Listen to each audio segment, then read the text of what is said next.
Hi, my friends out there in YouTube land. Yours truly, Rockin' Dave, the real deal. Not Fort Myers, Southwest Florida. Thank you for tuning in, my friends. I really appreciate that. I know it's been a little bit since we have gone live. It's been a little tied up, but I want to see who we got is in the live chat here. Sorry, guys. My phone. I used to be able to touch this and the chat would come up, but it doesn't do that anymore.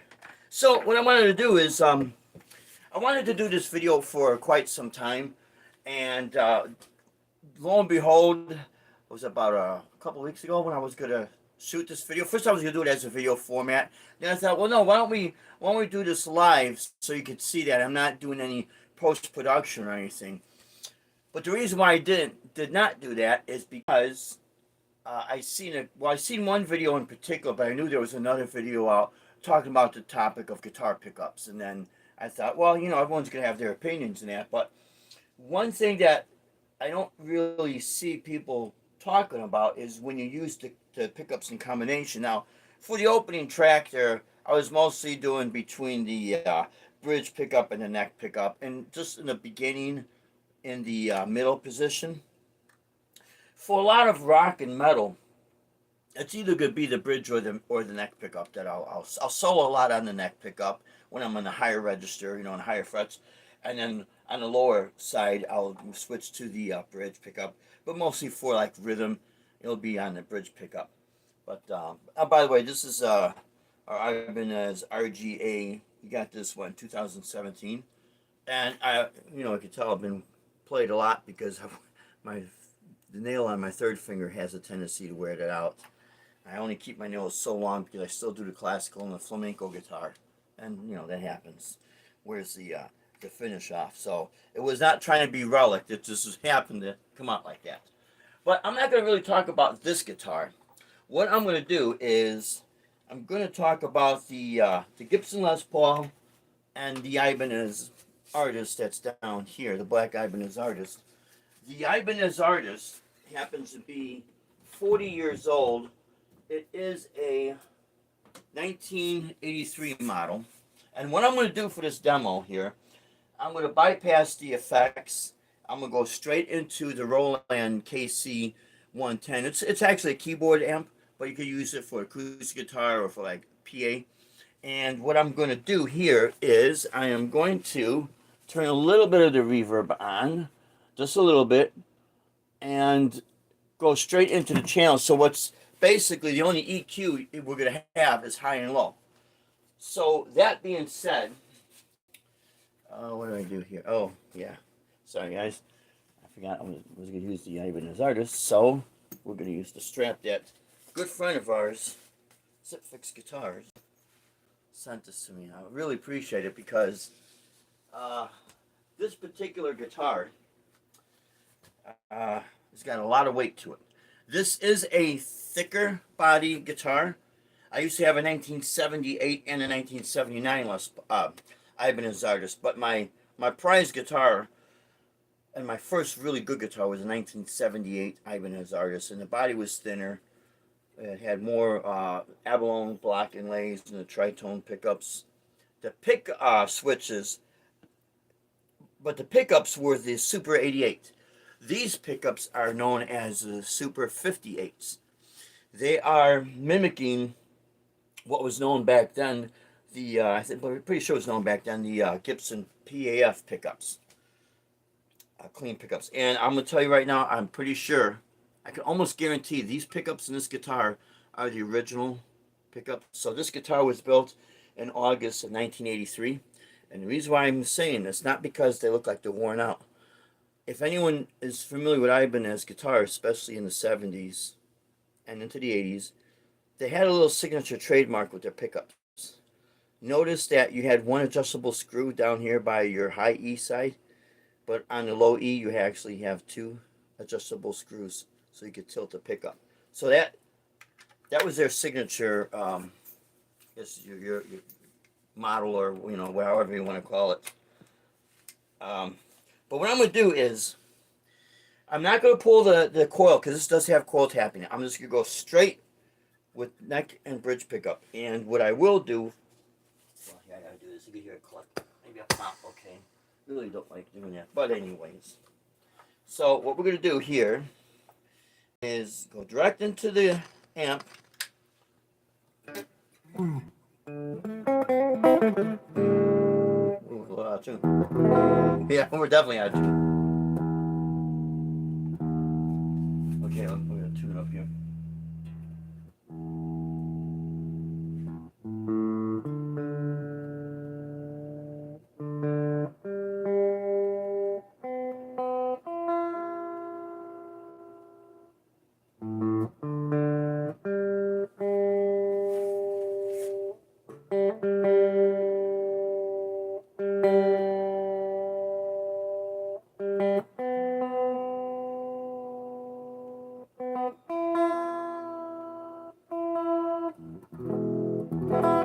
Yeah, we still have a little bit of tuning issue, but what I'm going to do here is turn the volume up a little bit here because you really do need to hear this. And again, what we have here is just the neck and bridge pickup together. Because I had a person ask me this. This was the reason why I was going to do the video before I saw any of the debate about do the pickups make a difference, you know. And of course the answer is yes, but the answer is on everything as a whole, your pickups make a difference. The way the wood is constructed will make a difference. Your hands, you know, how much pressure you put in, you know, your dynamics, it makes a difference.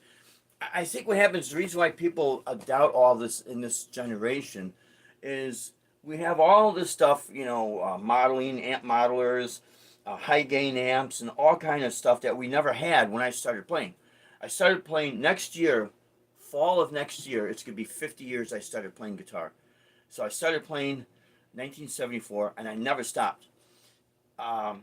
So if anyone says, gee, Dave, you know, why should we listen to your opinion? What kind of expert? I'm not trying to be an expert, but I do have the experience. I've seen things change. So that's where all this whole topic is coming from. My whole perspective is I've seen gear change. I remember before we had channel switching amps, because I started buying gear in like a year after, actually was it 76 into 77 is when I started. My first guitar I owned, that was a real guitar, not some toy, was a cheap Checkmate electric guitar. I only had one pickup, and then the amplifier I had, it was real thin, real tall, a small little 6-inch speaker, and one knob that clicked, and it was just volume. That was it, man. That was completely it. But, you know, I had an electric guitar. That I was happy, you know. And then from there, I went to a Magnum Les Paul copy, and then from there, I had the 1978 Ibanez Artist. That was my first good guitar, and it was great. It was a great guitar. So, that being said, you know, bought one of the first Ibanez Tube Screamers that came out. But my point is, I've seen things change. So when people go on this kind of doubtful statement about, you know, oh, tone doesn't come with your fingers, and wood tones don't matter, and no, pickups don't matter. Everything works together. Always remember that, and everything does make a difference. And again, when we did not have all we had was a master volume amplifiers in one channel and master volume. We had to pull a sound out of it. We had no choice. We didn't have anything else. Remember the Boss DS1 distortion pedal coming out? Actually, it was already out, but it was like just a year or so out, you know, on the market. And the MXR Distortion Plus and DoD pedals, the first version of DoD pedals, you know, everything was new. So there was not, and then it was in experiment stages, you know. So that being said, we had no choice but to pull a sound out of what we had. And one of them was our touch, you know.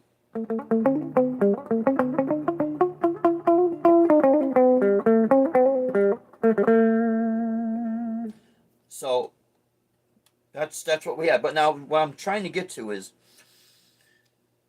you won't really use this too much unless you get creative with metal. Yeah, so I'm not saying you'll never use it, but predominantly using both pickups at the same time is well, country might use it, country music and blues music, but definitely in the jazz and jazz fusion.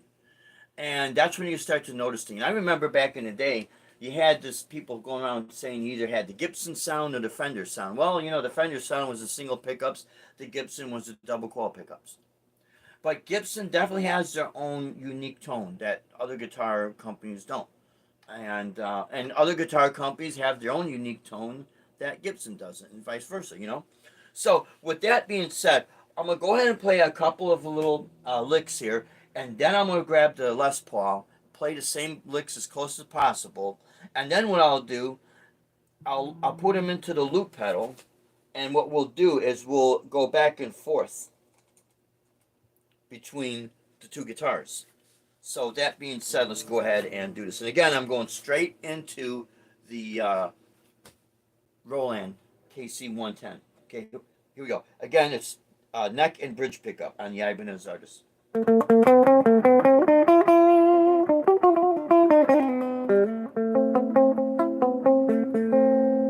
Okay, we'll stop there. Now we're going to grab the Les Paul. You might hear a popping sound. Sorry, guys. It's a very heavy guitar, that Ibanez. And it used to have a whammy system. Before the Ibanez Edge system, they had a different type of a tremolo system, and that's what used to be in that guitar. Okay, so now here's the Gibson. Again, neck and bridge pickup.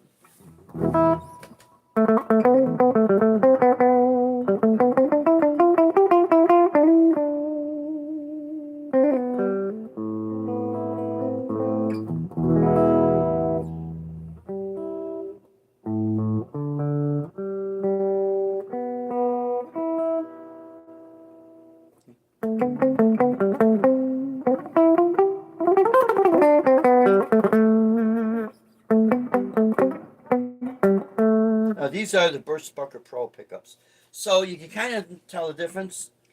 The thing is with the Ibanez and the Gibson is the mahogany body with the carved maple top. So is the Ibanez Artist. Because if anyone remembers, Gibson went after Ibanez, and quite frankly, that's the best thing that happened to Ibanez, because Ibanez just took off. And I remember seeing ads in the Guitar Player magazine in the late 70s. I was in high school. And the ad would have a picture of a Gibson Les Paul Standard, and then next to it an Ibanez Artist, and would say, "Why spend, about $800 for the Gibson or whatever it was? We could spend like $300 or $400 on the Ibanez." That was the big deal. Okay, so now what we're going to do here is this. Let's see. We're going to bypass the GT1. We'll go straight into the RC5 loop pedal.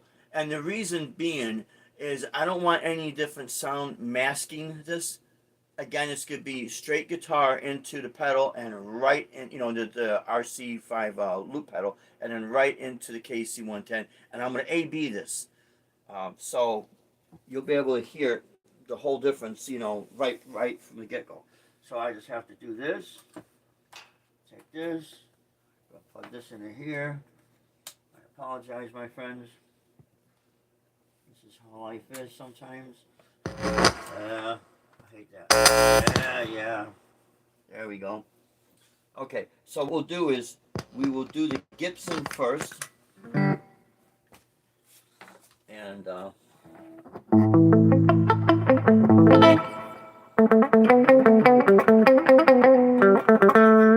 again, all volumes and tones are up on both guitars. So without further ado, here we go.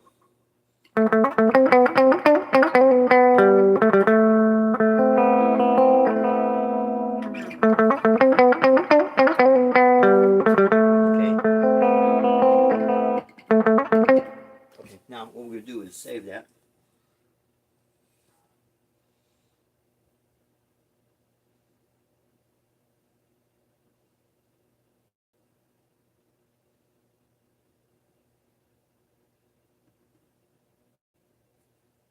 Okay.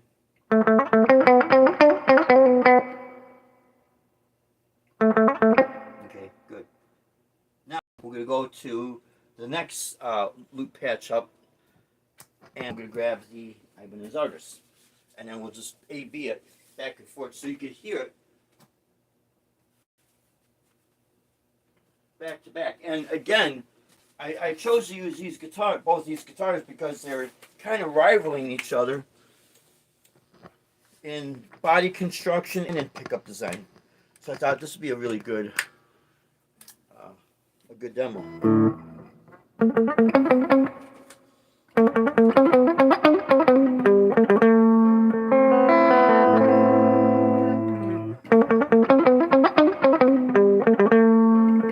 Okay, now we'll go ahead and lock that in.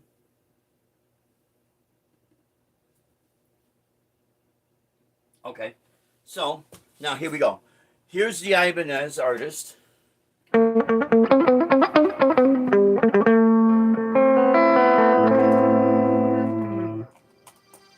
wait a minute. Here we go. Ibanez Artist. Gibson.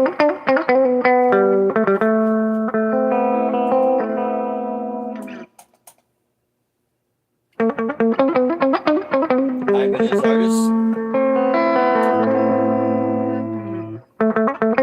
Gibson. It's almost the same, but it's not quite the same. Ibanez. Gibson. Now the thing is, when you add a lot of distortion and high gain, it kind of masks that type of a sound, so it could be a little bit difficult to hear. When you use overdrive, you could still hear the difference because you don't have so much gain masking the tone. The only thing is, even when you're using more of a heavier high gain stage distortion, there is a certain amount of tone, and even though it's subtle, that we could still hear, because we're used to it. Maybe it's the fact that we're used to hear it as a clean sound and a little bit of overdrive sound, and with the distortion. We know what's happening. We know we could tell there's a little bit of difference in the tone. And, but if you don't do this, if you're just using a lot of high gain, then I could see where it could mask the sound, and people could say, well, pickups really don't matter, and I can't hear the difference, and this, that, and the other. And honestly, it's not a matter of a person. It's really a matter of inexperience and people not being from that time, and they maybe did not see all these changes. Now, I'm not faulting them, because I have a lot of inexperience in a lot of things. So, that's not to insult anybody. It's just really a fact. And especially if they're only playing one style of music and you're just riding off the bridge pickup or whatever, then you could see where it could be a little bit difficult. So some of their statements, there is some truth to that. And I know the reason why they'll say that is you get some of these companies that are coming up with all these pickups, all these different designs that are supposed to do this, that, and the other. And maybe if you hook it up to a rectum scale, you might see a difference. But sometimes it takes time to really mess with. And I think what happens is, if you're only restricted to one guitar, that becomes a little bit of a challenge to say, geez, I want to buy new pickups, but really, should I, spend maybe about $200 for maybe some EMGs or some Seymour Duncans or some DiMaggios or whatever, and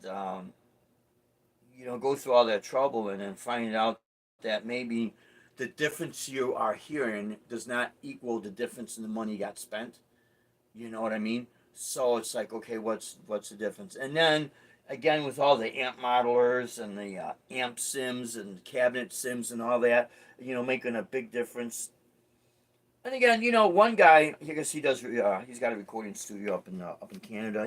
He did make a valid point. If you grab a graphic EQ pedal, I mean not a graphic, a parametric EQ, you can really start shaping your tone. And all that is very true. With equalizers and that, definitely you're going to shape your tone. But even with that, when you start switching to different guitars, you know what I mean? that's when you start to notice these different tonal variations. And what people mistaken as a volume drop really is a tonal shift, a tonal shift. And it appears that there's a volume drop when really there isn't.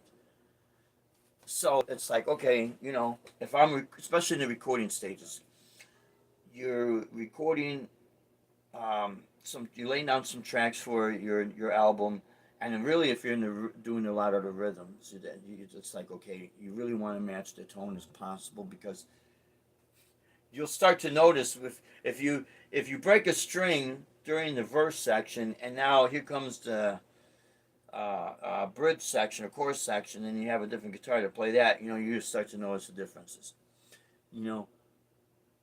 But nowadays everyone's using Pro Tools and that, so you just add another track and you could delete that previous track. But back in the day when we were limited to tracks, and time, because before we were owning our own recording gear, you were in a recording studio, and if you were on a tight budget, you had to deal with that. And the smaller your budget, what meant the smaller of what you were able to use. You know what I mean? So you really had to make sure that you had everything pretty much prepared. Otherwise, you'll notice differences. But other than that, I mean, obviously, the difference between double coil pickups and single coil pickups, and one thing I do want to do real quick. Again, so here we go. Here's the Gibson. And here's the Ibanez.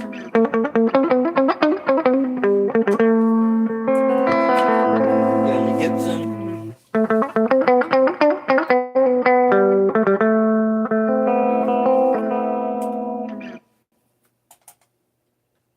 So now I'm gonna grab the Gibson, and there is this my old Ibanez artist used to have with the tritone switches. It had an out of phase, and this guitar has coil tapping, but it also has the out of phase. And I don't need to do anything there. So, anyways, even within the same pickups, if you have this option, you're going to notice the difference. When we got this guitar, they had the Gary Moore model hand. We bought this at the Naperville Guitar Center, which is in the suburb of Chicago. And we got this January of 2014. This is a 2013 model. And Don was the managers at the time over there.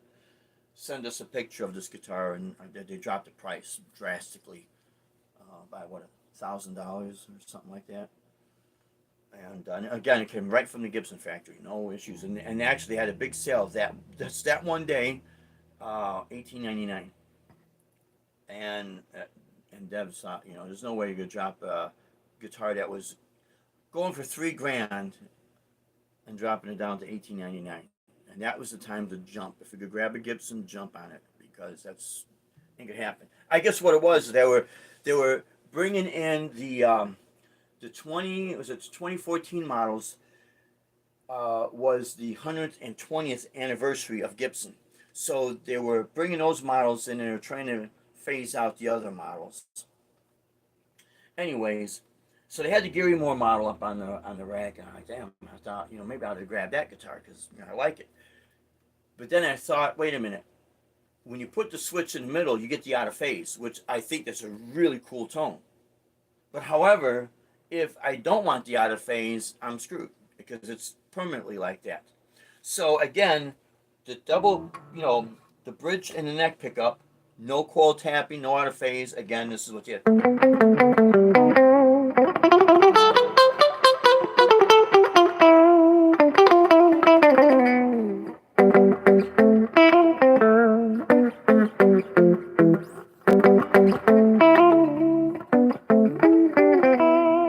Now, here's the out of phase.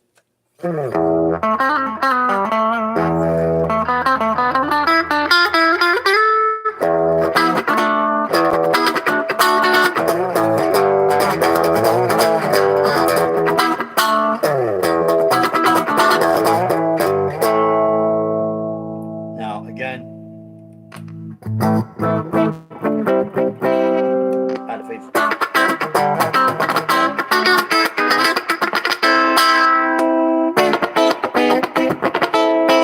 Okay. So right there, you're hearing a big difference in tone. And again, now if I do the the coil tapping for both, and even when I pull the out of phase, there is a slight difference. Now I'm gonna cancel the coil tapping, leave the out of phase. See, here's your coil tapping with the out of phase.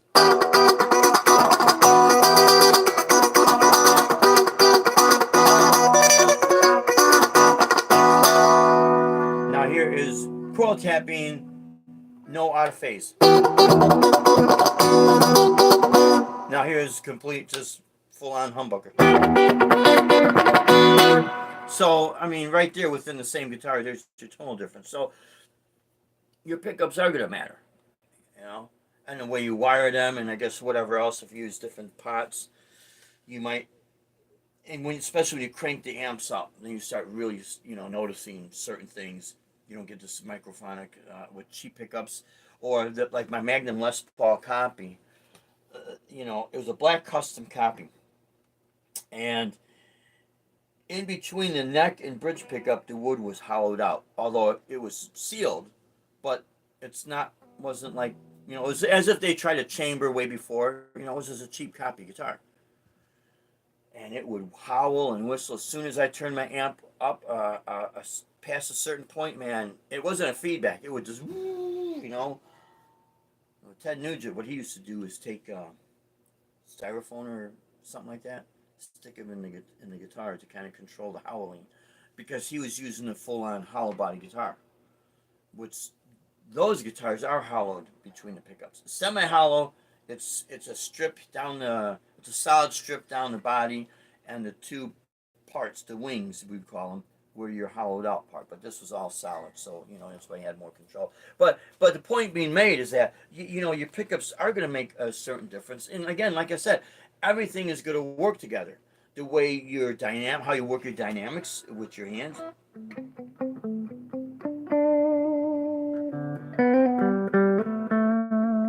Right there, just by picking past the neck pickup over to the fretboard.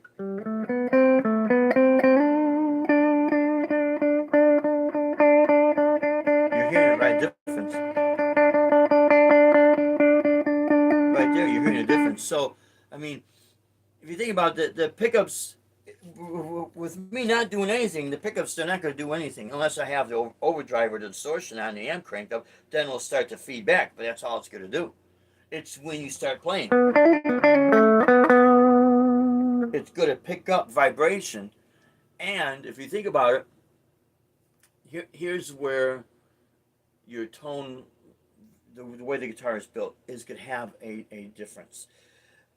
It's going to make a difference, because if you think about it, everything that the strings are laying on, they're attached to something. They're attached to the guitar, the wood of the guitar.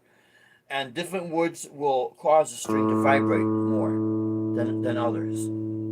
It's just going to have however slight it is, it's still enough that you could not only hear the difference, you start to feel the difference. And again, it is very slight.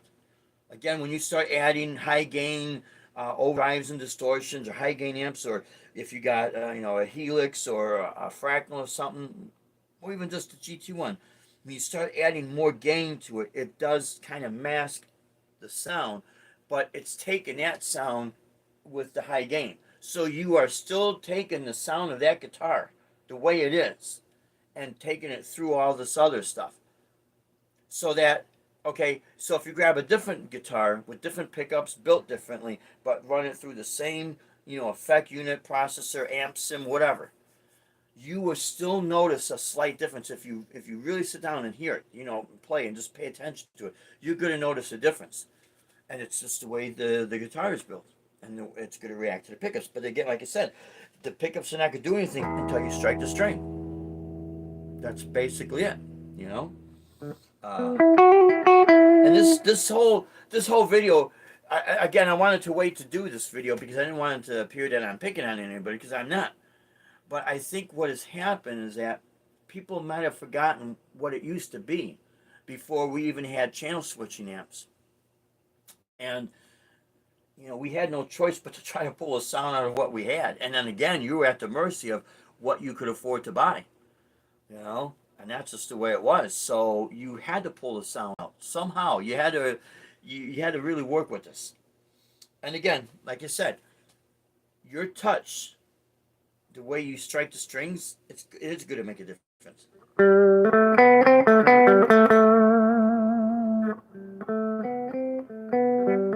And where you even plug the string, And again, you see the switch. I'm still playing off of the neck and bridge pickup. I didn't change anything except my position where I'm picking.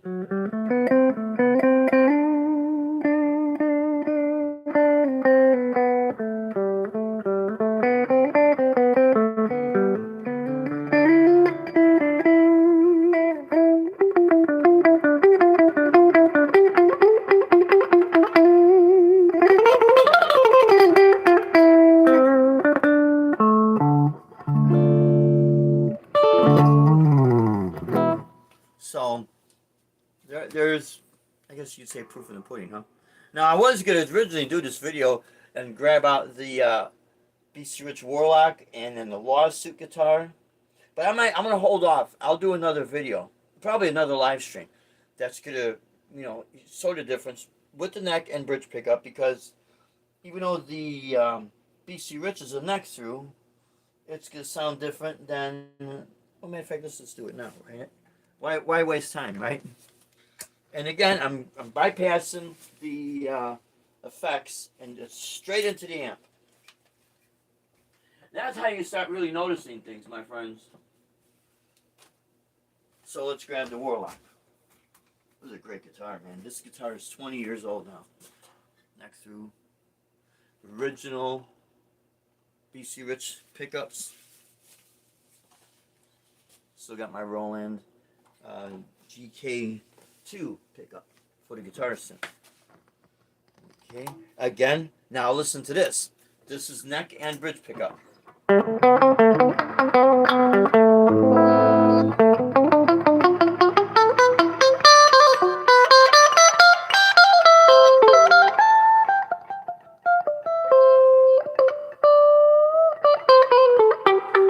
Here, let's try this. Let's do this. So, okay, let's do this. We're gonna do. This will be the BC Rich.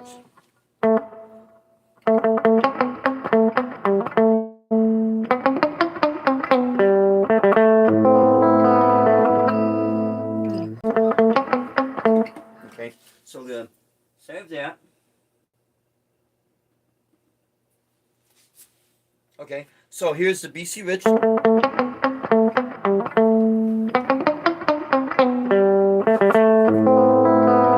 Here's the Gibson.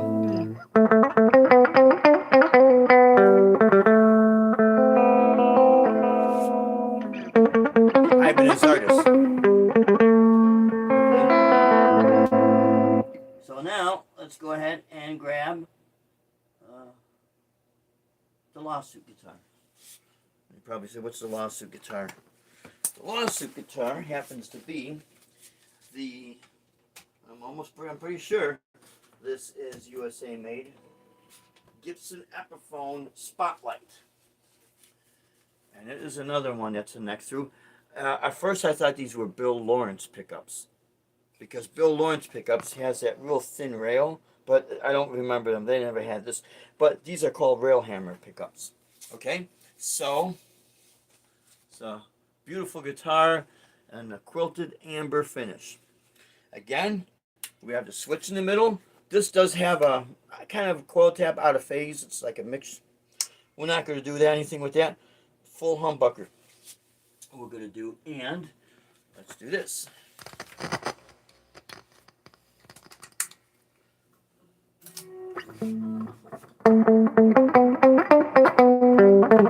Okay.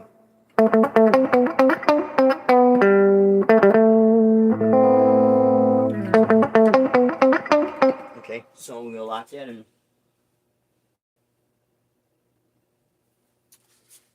Okay, so here is the lawsuit guitar.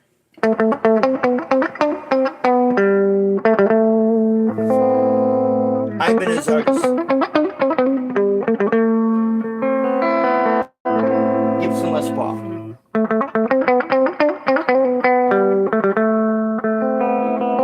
Beachy Rich Warlock. You can almost, I mean, they're close. Gibson Les Paul.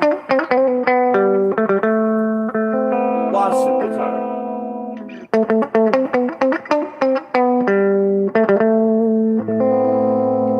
See, if you're doing anything where you're using a clean sound, especially with a clean sound, that's when you start to notice these things. And again, when you're using both pickups in combination. Now, again, you might not do it in metal. I can't remember all the metal bands and all the metal songs I played. I don't think I've had both switch. Only if I'm gonna use a clean sound with a chorus, maybe. Because the emphasis is on the high energy, you know, and rightfully so. That's how metal is. When it comes to blues or especially jazz fusion, because with jazz fusion, the music is combining all these different styles. So when you combine different styles, you're combining different sounds, you know. So that's why I really notice this. And when I go to buy a guitar, a lot of times before I even plug it in, I'll play it, you know, just to see how it reacts.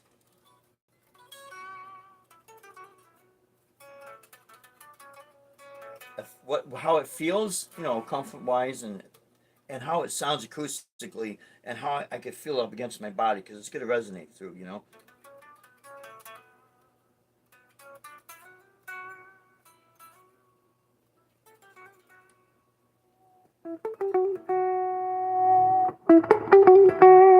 Now this is what this sounds like.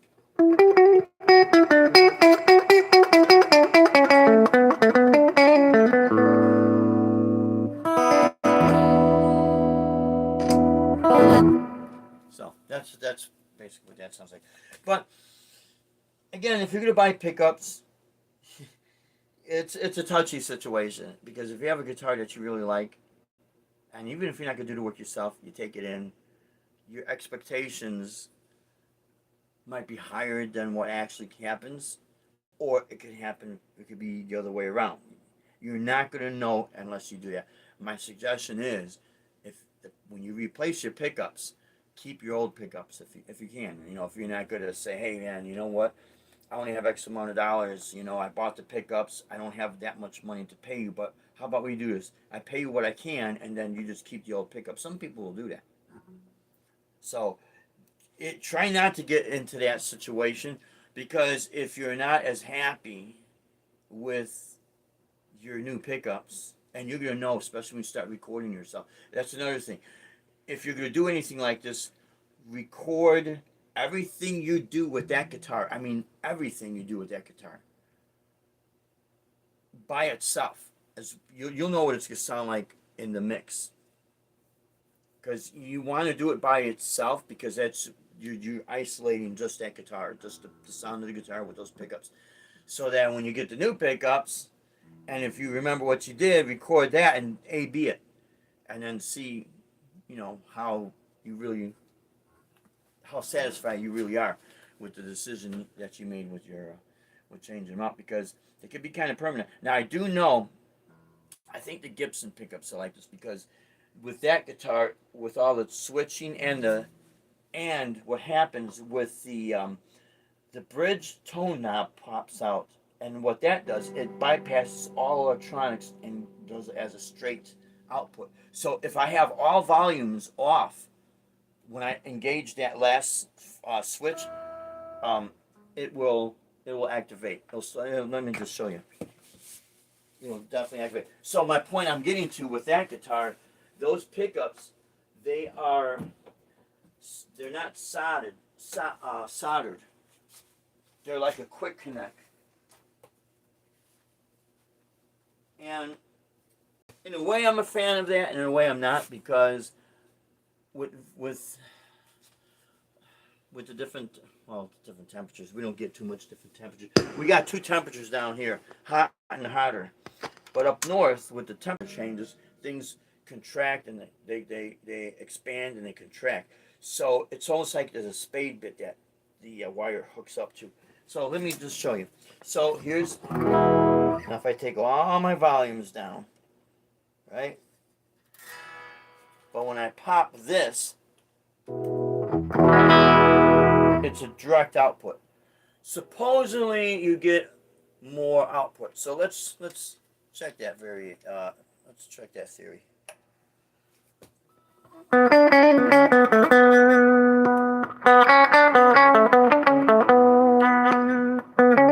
Now let's go to the bridge pickup.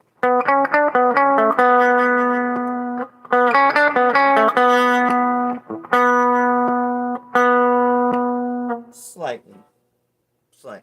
Maybe enough that with overdrive distortion you can hear a little bit. You know, the secret is, if you want to cut through the mix and boost your solos, boost your mids and you'll cut right through. And I found that out by mistake when I had my old Boss graphic EQ and I accidentally, you know, because how the graphic EQ is, and I accidentally hit something without realizing it. And then I hit the pedal and I had my level. I forgot to turn the level up. So the level was in the middle. But when I hit the mids by mistake and I knocked it out of it the way I had it. And when I hit the pedal on, I noticed my volume got boosted a little bit, but more so it was clear. It cut right through, like it was cutting right through the mix. And I thought, whoa, that sounded great because it was a clean boost, but yet still overdrive, still distortion, but not this muddy type of distortion. So I'm doing all my soloing, especially when you play fast. Those notes were just popping out, man. It was that was a game changer for me. But you see what I mean? That's what we had back then. We didn't have all this other fancy stuff. So, you know, you either you do or die, you know, one of the two. But anyways, my friends, I hope this helps. And again, this is not a video to discredit anybody, but it is a video to kind of clarify one thing that I've never seen anybody do when they talk about pickups. And actually, a guy had asked me, actually had a couple of people ask me about my tone is different, you know. Whether they like it or they don't like it, they just says it's different. And one guy noticed, at one of my last gigs at Miramar, I think it was, he noticed that I had my switch in the middle. He said, "You never seen people. It's either in the bridge or in the neck pickup. You never seen people use it in the middle." What's really cool with this, if you want to combine a certain tone, just with the volumes, you could turn down your neck pickup and get more of a.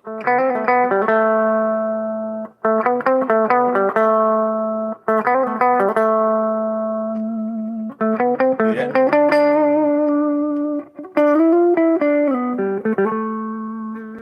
Plus, we used to do this. Leave the switch in the middle.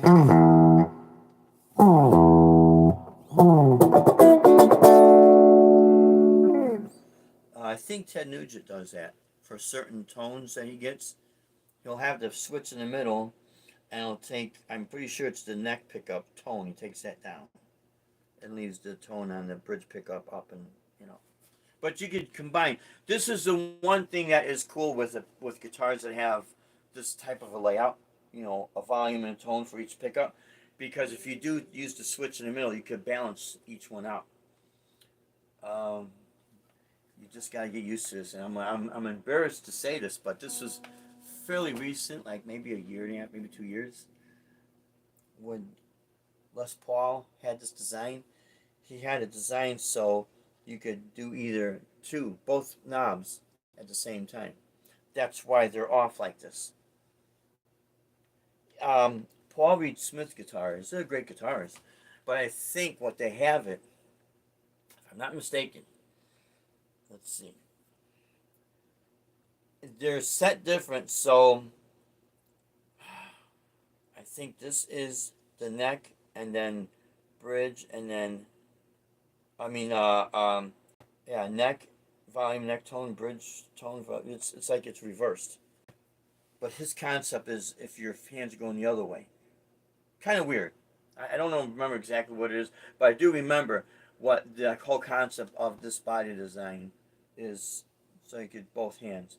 Because usually, like on a Fender Strat, it's really easy, or any guitar that has the one volume, but especially a Fender Strat or Strat copies where the volume is right here. With your pinky, you do all the volume swells, which is really, really, really cool.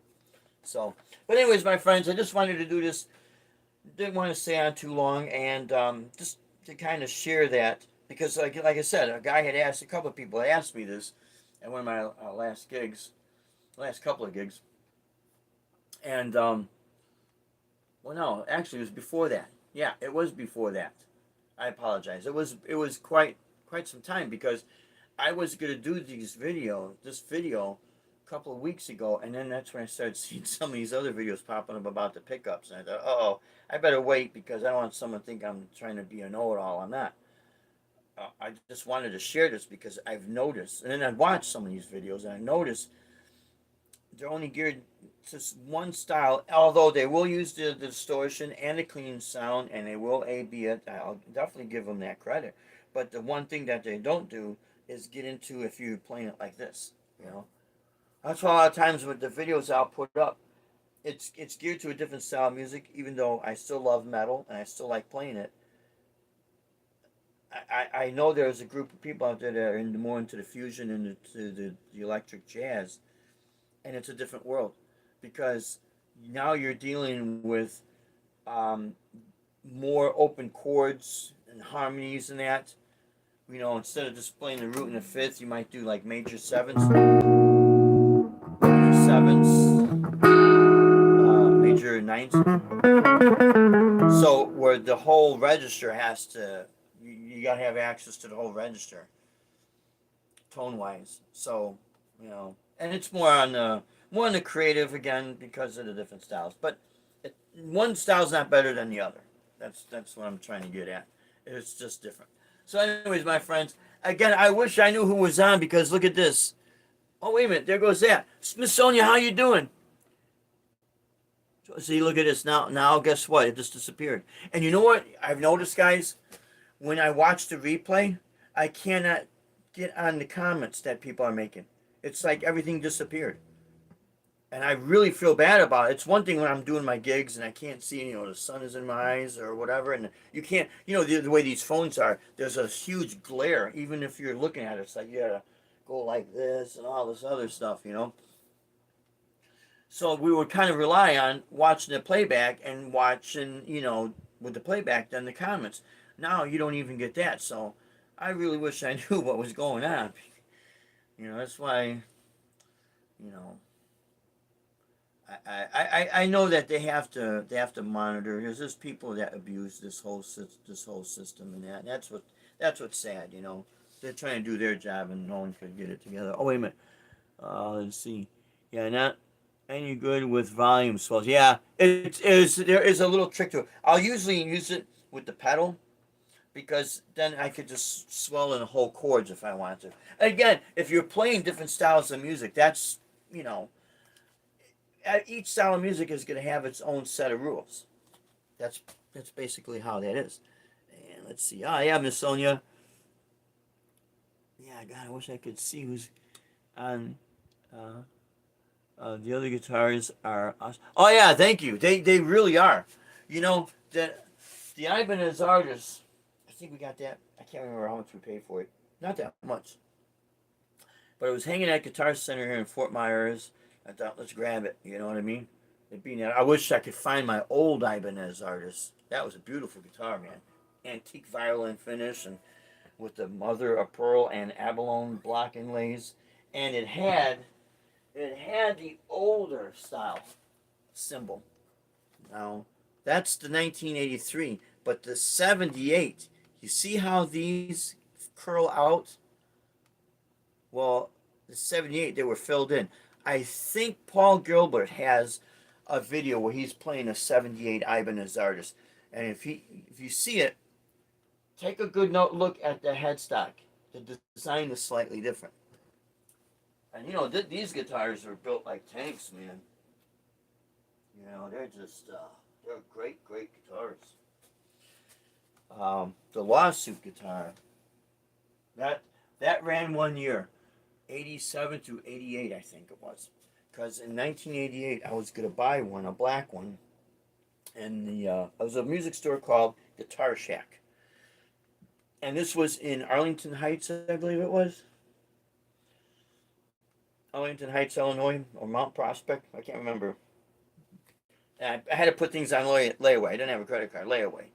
So I had it on layaway, and I got impatient because the GK, I don't know if anyone remembers the GK, the little metal amp, 100 watts. It had like two 8-inch speakers, all metal casing, and it was a stereo amp. If you hit the expand, the sound expanded out.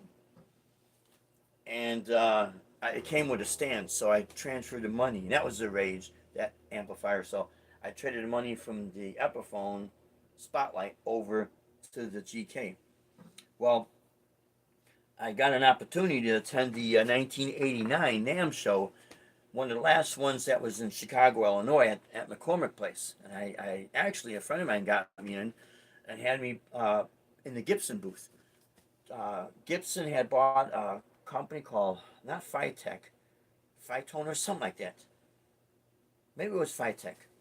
But they had a guitar synthesizer, and I'll forget this. Everything was a B string. It was all tuned to B. So if you play the guitar by itself, it's just like, man, what is this? But when you run it through the guitar synth, the converter just changed everything, and it was pretty cool. I mean, it was old technology. Um, and I remember asking the guys in Gibson about the loss. I didn't know it was a lawsuit guitar, and I forgot the name was Spotlight. And I asked them about the guitar. So think about it, 1989. That's a year after 1988. What happened to the guitar? Nobody wanted to talk about it. Well, I guess that's when Paul Reed Smith was suing Gibson for the design. Something was going on with it because nobody wanted to talk about it. It disappeared, and that was the end of that. So when we got down here, 6.5 years ago now, I think it was 2018. Uh, uh, Educators Music in Cape Coral had that guitar, and I took a picture of it, and I told Deb, and I says, "Man, I'm gonna take a picture of this because this is a rare find right here." And she says, I told her about it, and she says, "Well, how much they want for it?" And I told her the price, and she said, "Well, give them $20. Tell them to hold it. We'll pick it up tonight." And sure enough, we picked it up tonight. That night, and great guitar. And like I said, the BC Rich Warlock, we bought that brand new at the Guitar Center in Westmont, Illinois, and that was like an early birthday present, 2000. Yeah, the year 2000. So it's 23 years old. This was my 50th birthday present. Almost 10 years. Friday, yeah, next Friday I turned 60. So this is gonna be in January now. This is going to be 10 years. So we waited January 4th. So this was my belated 50th birthday. Now it's gonna be 60. What happened, man? Time went too fast. Time's going way too fast, man. But yeah, I think I'm feeling healthy and that, and you know. But again, like I said, guys, if you have guitars, it's your main guitar, and you have that connection, and it doesn't have to be anything expensive. Just think about it. You can have an inexpensive guitar, but if you have if it's something personal with it, you don't want to change it, then you got to think about it. And if you do make those changes, keep those pickups, man. Keep if you change the volume and tone pots, keep that stuff. Because if you don't like what you put into it later on, you, you can always put those parts back in. Have someone put it in, and you're back to. Hopefully, you should be back to square one if no one messed with anything. But anyways, my friends, I just wanted to share this quick live stream, and hope everyone is doing well out there. We'll keep you posted when we're going to go live, and we might have a couple of gigs next weekend. So my birthday's Friday. I believe we're set for the 18th and the 19th. Two gigs back to back. Be like birthday gigs. Just have again, having fun, and we're still getting paid, but it's fun pay. So, anyways, my friends, I hope this has been helpful. Again, it's not to disrespect anybody out there, because I'm ignorant in a lot of things, and I don't mean to use that term ignorant as a just for lack of better terminology. Um, but I'm inexperienced in things as well, and there's nothing wrong with that. That's just part of life. Uh, you learn as you go, and the more you do, the better you get, right? Anyways, my friends, I hope everyone has a great evening. Thank you so much for watching, and we'll keep you posted when we go live. Till then, you stay strong, safe, and true. Rock on, my friends, and God bless. Have a great evening. We love you all. Thanks for watching.